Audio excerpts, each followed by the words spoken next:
Hi hello ನಮಸ್ಕಾರ ಸ್ನೇಹಿತರೆ, ರನ್ನ ಟಿವಿಗೆ ನಿಮ್ಮೆಲ್ಲರಿಗೆ ಸ್ವಾಗತ. ಉದಯವಾಹಿನಿಯ ಜನಪ್ರಿಯ ಧಾರಾವಾಹಿಗಿರುವ ಮತ್ತು ಟಾಪ್ ರೇಟೆಡ್ ಧಾರಾವಾಹಿಗಿರುವ ಸೇವಂತಿ ಧಾರಾವಾಹಿಯಲ್ಲಿ ಹೊಸದಾಗಿ ಆರಂಭವಾಗಿದ್ದ ಮೀರಾ ಪಾತ್ರಧಾರಿಯು ಇದೀಗ ಬದಲಾವಣೆಯನ್ನ ಕಂಡಿದೆ. ಇಷ್ಟು ದಿನ ವಿದ್ಯಾರಾಜ್ ಅವರು ಈ ಪಾತ್ರವನ್ನು ನಿರ್ವಹಿಸಿಕೊಂಡು ಹೋಗುತ್ತಿದ್ದರು. ಸೇವಂತಿ ಧಾರಾವಾಹಿಯಲ್ಲಿ ಹೊಸ ಪಾತ್ರಗಳು ಹುಟ್ಟಿಕೊಳ್ಳುವುದು ಮತ್ತು ಪಾತ್ರದ ಬದಲಾವಣೆ ಆಗುವುದು ಸಹಜವಾಗಿ ಬಿಟ್ಟಿದೆ.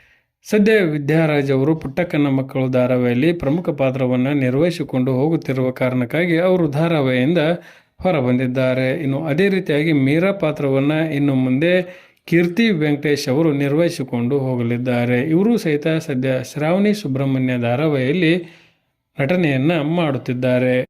ಹೀಗಾಗಿ ಸೇವಂತಿ ಧಾರಾವಾಹಿಯಲ್ಲಿ ಮೀರಾ ಪಾತ್ರವನ್ನು ಮಾಡುತ್ತಿದ್ದ ವಿದ್ಯಾರಾಜ್ ಅವರು ಧಾರಾವಾಹಿಯಿಂದ ಹೊರಬಂದಿದ್ದು ಅವರ ಜಾಗಕ್ಕೆ ಕೀರ್ತಿ ವೆಂಕಟೇಶ್ ಅವರು ಎಂಟ್ರಿಯನ್ನ ಕೊಟ್ಟಿದ್ದಾರೆಂದೇ ಹೇಳಬಹುದು. ಇದರ ಬಗ್ಗೆ ನಿಮ್ಮ ಅನಿಸಿಕೆ ಅಭಿಪ್ರಾಯವನ್ನು ತಪ್ಪದೆ ಕಮೆಂಟ್ ಬಾಕ್ಸಲ್ಲಿ ತಿಳಿಸಿ. ಧನ್ಯವಾದಗಳು. ನಮಸ್ಕಾರ.